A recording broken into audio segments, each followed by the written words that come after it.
Вітаю вас, дарагія сябры. Сёння госцем нашага радыё з'яўляецца беларуская паэтэса іспанскага паходжання, так можна назваць. Гэта Анхела Эспіноса Руіс, лаўрэат журналісцкай прэміі «Беларусь у фокусе», фіналістка паэтычнага конкурсу «Экслібрис» імя Рыгора Барадуліна 2015 года. Увогуле, Анхела, у вас беларуская літаратура не проста любоў яшчэ, пра гэта мы пагаворым пазней, а гэта і прадмет вашай навуковай работы. Так, беларуская літаратура, можна сказаць, гэта ўжо мая прафесія. Я цяпер вучуся на аспірантуры і менавіта пішу кандыдацкую дысертацыю пра беларускую літаратуру з параўнальнага пункту гледжання. Там пра прозу Яна Баршчэўскага і Густава Адольфа Бекера канкрэтна. Ну вось цікава пра Яна Баршчэўскага, гэта мой земляк, ён вучыўся ў Полацку, ён з Расонскага раёна. Беларусь у фантастычных апавяданнях. Як вот вы ўяўляеце Беларусь у фантастычных апавяданнях, бо вы Беларусь, напэўна, не ведалі і без фантастычных апавяданняў? Я, праўда, пазнаёмілася са творчасцю Яна Баршчэўскага, калі ўжо вучылася на магістратуры. Таму што, праўда, у мяне знаёмства з беларускай літаратурай, культурай і гэтак далей, не толькі было паступовым, а таксама крыху неўпарадкаваным, скажам так. Я пачала вывучаць беларускую мову прыкладна 5 гадоў таму. З таго часу, калі я пачала вывучаць саму мову, да часу, калі я паступіла ў Варшаўскі універсітэт на магістратуру беларускай філалогіі, прайшло насамрэч не так шмат. Так што я паспела да магістратуры чытаць нешматлікія творы, вельмі абмежаваную колькасць твораў беларускай літаратуры. І вось пра Яна Баршчэўскага я даведалася ўжо там, калі вучылася ў Варшаве.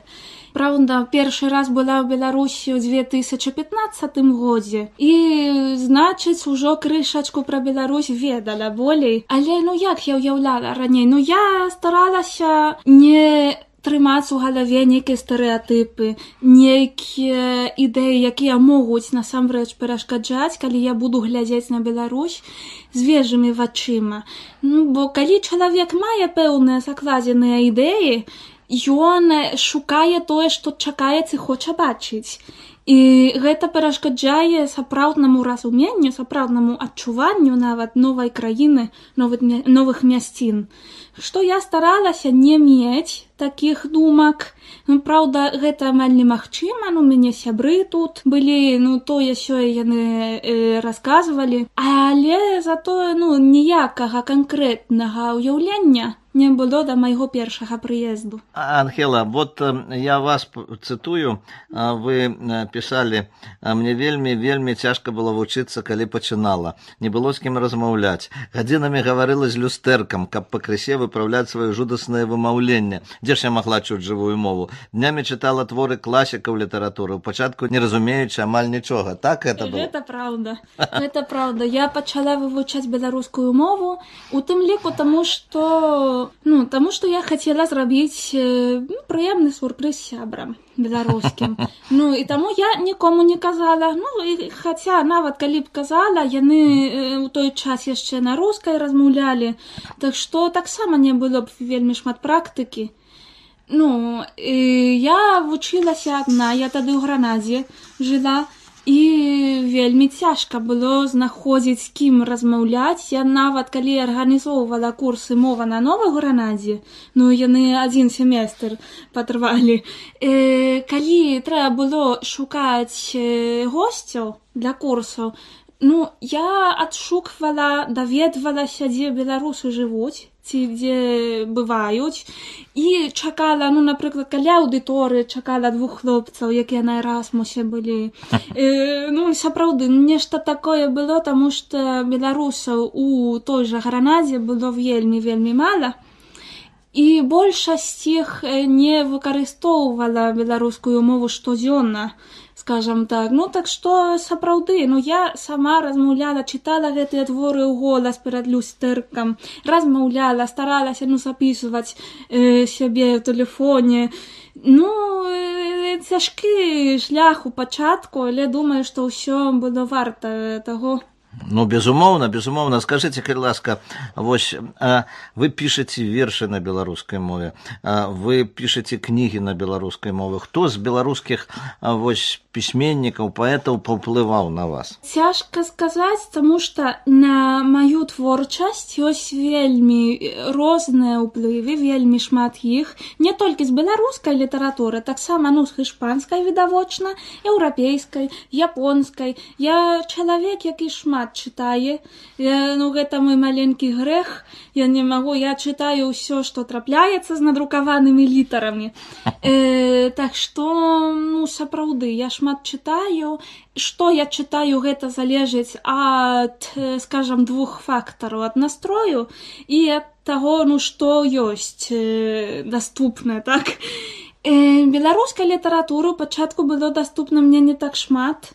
Але я пачала ад вершаў нашаніўцаў. Там Купалы, Коласа, Богдановича потым.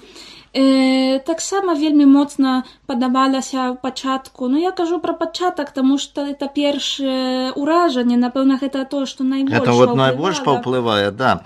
Потым я лічу, напрыклад, Караткевіча геніяльным паэтам. Яго звычайна больш за прозу цэняць. Я нават болей яго паэзію люблю, мацней. Яшчэ Міхась Стральцоў мае вельмі цудоўныя вершы. Я сваю магістарскую працу пісала пра мастацкі звед паэзіі Міхася Стральцова. Ён таксама, як празаік, больш вядомы, больш ацэнаны. Я хацела напісаць вялікую працу менавіта пра яго вершы, пра яго лірыку. Хорошая лірыка, цудоўная лірыка. І скажыце, вось тое, што сёння вы пішаце, тое, што ваша мова, на якой вы пішаце, вы неяк прызналіся на пачатку, так скажам, у раннім вашым беларускім свеце, што гэта мова вашага натхнення, гэта мова вашай душы і гэта мова вашай творчасці. Так і ёсць. Я, праўда, пачала пісаць вершы па-беларуску толькі таму, што кожны раз, калі я пачынаю вывучаць новую мову, як толькі даходжу да дастатковага ўзроўню, болей-меней, я спрабую пісаць вершы, нейкія лірычныя творы на новай мове. Некаторыя вельмі няўдалыя, у некаторых, можа, нешта ёсць. А вось, калі я пачала па-беларуску, я адчула, што тут нешта іншае, што гэта тое, што я, можа быць, шукала ўсё жыццё. Я пісала па-іспанску, раней нешта па-англійску, па-французску захоўвалася. Але па-беларуску я адчувала, што я свабодная, што я магу казаць тое, што хачу, перадаваць менавіта тыя пачуцці, якія ў мяне на душы. Кожная мова мае свае асаблівасці, яна лепш, больш прыдатная, скажам так, каб перадаваць пэўныя перажыванні, пэўныя пачуцці. Вось мая душа супадае, скажам, з беларускай мовай. Калі гэта мае сэнс, я не ведаю, ці... Што ж, давайте паслухаем вершы вашы, некалькі вершаў, а потым пагаворым пра тое, як вы Богдановича пераклалі на іспанскую мову. Я хачу фарбаваць твае раніцы ў цёплыя колеры, у пакоі, дзе смерці няма, дзе спыняецца час, адчыніць бы акно аж да мора духмянага водару, абы сцяг нашых шэптаў санлівых лунаў на паказ. Я хачу падарыць табе промні паўночнага ззяння, маляваць над табою ўсе соркі малочнага шляху, быць травой над нагамі, быць ветру вязновым гуканнем, і лагодным дажджом хачу грукаць пяшчотна на даху. І навошта мне больш? Сваё шчасце трымаю рукою. Не навошта мне сонца, вясна, кветкі, морады, дрэвы. Калі побач з табой я магу магу дакранацца да мрояў і чуваць пад зямлёй ажно тыя ж птушыныя спевы. Анхела, скажыце, як Максім Богданович для вас прыйшоў і як вам давалася пераклад яго на іспанскую мову? Праўда, гэта даволі цікавая гісторыя. Я сидзела ў Варшаве спакойна, і да мяне звярнуліся з Мадрыда. Гэта рэдкасць, мяне звяртаюцца звычайна з Беларусі толькі. Ну, гэта такое маленькае незалежнае выдавецтва.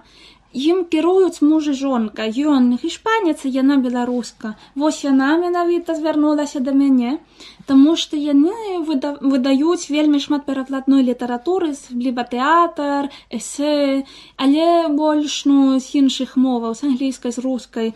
Яна сама некаторыя гэтыя пераклады рабіла. І вельмі яна хацела перакласці нешта з беларускай літаратуры, але не адважвалася, таму што сама не валодала мовай. Паводле яе на такой ступені, каб перакладаць некія літаратурныя творы. Яна ведала пра мяне і адшукала, падумала, можа яна згодзіцца на такі праект, і яшчэ сама спытала, ці няма ніякіх нагод, гадавіны якой, каб выдаць нейкага беларускага класіка. Кажу, 2017 год, якраз будзе 100 год, як няма з намі Максіма Богдановича. Думаю, сумная нагода, затое нагода, можам выдаць нейкі зборнік выбраных твораў, вершаў. І так пачалася гэтая праца, некалькі месяцаў перакладалі, я перакладала, яны там займаліся рэдакцыяй, нейкія просьбы мелі, скаргі, не шмат, але вось. Працэс, скажем так, по-рознаму. Некаторыя вершы лёгка было даволі перакладаць. Затое іншыя, вядома, што Богданович вельмі любіць цвёрдыя формы паэзіі, трыалеты, тэрцыны, санеты. Вось там цяжэй, таму што трэба трымацца гэтай формы дасканала, як ён у арыгінале. Затое перадаваць і вобразы, і значэнні, і ўсё ў парадку. Вось якраз санет, самы вядомы пра насенне Егіпет. Вось яго перакладала я цэлыя 2 гадзіны, я так кажу заўсёды, таму што я звычайна хутчэй перакладаю, бо там ідэальны санет. Там 2 першыя страфы перадаюць літаратурнае пытанне вобразамі, а 2 апошныя адказ, што гэта метафора і значыць там Беларусь, там разіма. Я вельмі пастаралася, каб гэты парадак таксама захаваўся. Вось. І яшчэ такі момант. Максім Богданович, ён вельмі прывязаны да беларускай рэчаіснасці, да гісторыі, да культуры. Некаторыя моманты непадрыхтаванаму іспанскаму чытачу будуць незразумелыя. Так што таксама трэба было думаць аб тым, як вырашаць гэтае культурнае пытанне менавіта. І адаптаваць Максіма Богдановича да іспанскай аўдыторыі. Soneto. Un sonnet sans défaut vaut seul un long poème. Vuelo. Allá en Egipto, entre la arena ardiente, a la orilla del Nilo sinuoso, se alza un mausoleo portentoso en el que se ha encontrado una simiente. Aunque enterrada fue sin sol ni fuente, tras este cautiverio doloroso, se ha dado el crecimiento más brioso y ha florecido inesperadamente. Como aquella semilla, patria amada, de nuevo por tus hijos reclamada, podrás dar a tu pueblo sombra y fruto. Tu voz será cual manantial bendito. Tras años del más riguroso luto, tus flores llegarán al infinito. Што ж, дзякуй вам вялікі. Я думаю, што вы будзеце доўга яшчэ працаваць і жыць у беларускай структуры, і вашы вершы, і ваша проза будуць на нашай мове запатрабаваныя, і мы будзем заўсёды вітаць вашу творчасць. Шчыра дзякую. Таксама вельмі спадзяюся на гэта, вельмі ўдзячная за такую магчымасць. Я нагадаю нашим радыёслухачам, што сённяшнім нашым госцем была Анхела Эспіноса Руіс, беларуская паэтэса іспанскага паходжання, так мы яе назвалі, аспірантка Мадрыдскага універсітэта, якая займаецца беларускай літаратурай і беларускай мовай. Усяго найлепшага, да пабачэння.